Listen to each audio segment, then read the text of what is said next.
During presenting your speech, you are training how to deliver your speech in an organized way, and you are practicing how to get along with your stage fright and gradually build up your self-confidence on the stage. Today, our prepared speaker is from Taipei French. I think he is very, very responsible, optimistic, and trustworthy.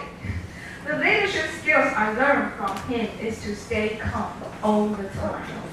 And he is going to share his story about leadership. And today his topic is how to make your team feel safe. How to make your team feel safe. Yulong Li.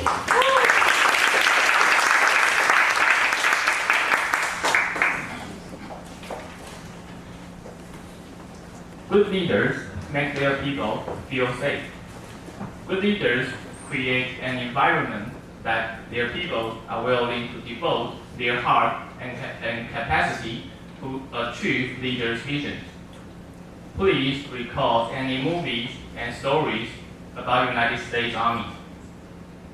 You must be impressed by their reaction when they find their fellow gets injured. They won't leave their wounded soldier behind. No matter how dangerous the situation is, they will carry the wounded together. This is a deep trust between each other because they know others will do the same thing when they are in the same situation. Do you want to work at this kind of organization? I do. However, how to build an environment that people spontaneously help and cooperate with each other.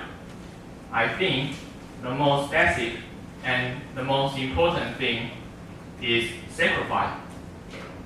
Here's my personal story. I had worked at an accounting firm for 3 years. Accounting firm is a unique industry.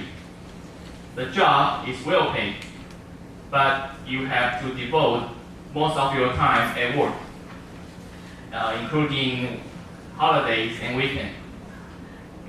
The fast-paced environment and heavy workload results in extremely high turnover rate for the employee.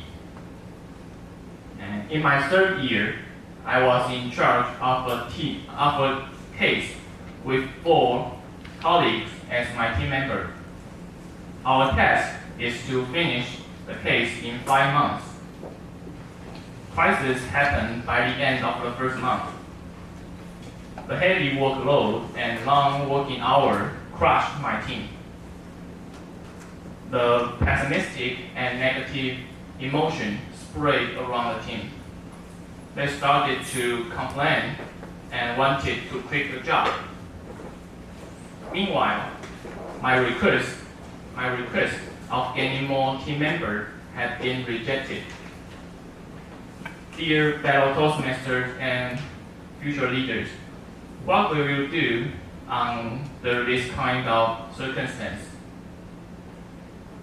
I took 3 actions. First, tell the truth. There is a saying, honesty is the best policy. So I gathered my team and told them the truth that we had to do this by ourselves. As expected, disappointed and angry emotion expressed on their face. And then I took the second actions. I made a statement with firm and calm tone. I said, I know you are exhausted and tired, so am I. I'm not going to give up. I don't want you to give up too. I have confidence on our ability that we can finish this test together. In the rest of months, I will be the first one who come to the office, and I will be the last one who leave the office. The final action I took was to carry out what I promised. In the next 4 months, I was the one who come to office first and left last. I was not able to improve our working environment, but I feel some good was happening gradually. although they still complain every day, I feel that the morale was boosted. They started to help each other voluntarily. This was a big step for our team because helping others means you have to sacrifice your precious time, especially for the people working in accounting industry. Time is the most valuable thing. They even asked me to take a day off.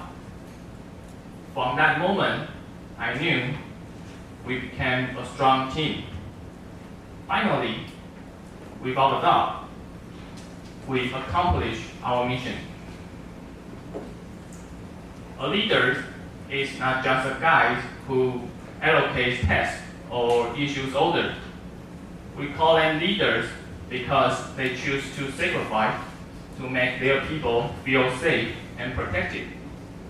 And when they do so, the natural response is that their people will do the same thing for their leaders as well. When every member in the organization is willing to reach out for others, that team will become the strongest team that can conquer any difficulty and make a great achievement.